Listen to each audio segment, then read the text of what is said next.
what is going on with short-term rentals right now? Whether it's Airbnb bans or bans on renting for less than 30 days, it seems like most cities are jumping on the bandwagon of punishing short-term rental. The reasons go from loud parties to noise complaints to unfair competition with the hotels and housing shortage, to be honest. In fact, some investors are switching their portfolios entirely away from short-term rentals and choosing safer options like buy and holds, house hacking, even flipping. Even recently, the large corporation front desk had to close its doors because it could not convince investors to fund their project. Now here's the scary question you're all probably still wondering, is it still a viable option to invest in short-term rentals, especially here in Maryland? And the answer?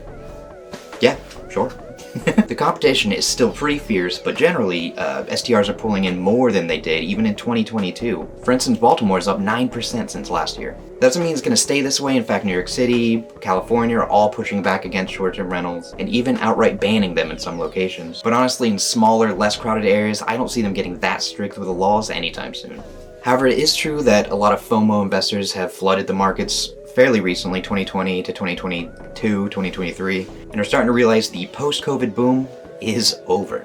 Not only are cities charging more for operational fees for these short-term rentals, but STRs are starting to see less and less people willing to pay the usually inflated rate that most STR owners are asking for their Airbnbs, their short-term rentals in general. I mean, why spend hundreds of dollars more when you can just shoot down the street, stay at a hotel, or even another Airbnb almost the same size, asking hundreds of dollars less? One of the reasons I love free market. Either way, it is still completely possible to make a decent amount of income off STRs. However, it's not going to be as easy as it was in 2020, 2021. But as long as you have a sound strategy and you're not afraid to strike while the iron's hot, you can absolutely scale into a very substantial business. That being said, if you're interested in short-term rentals, or you want to crunch numbers, or you want more information about a specific area in which to invest, drop me a comment or send me a message and I'll see if I can help. But until then, I will see you next time.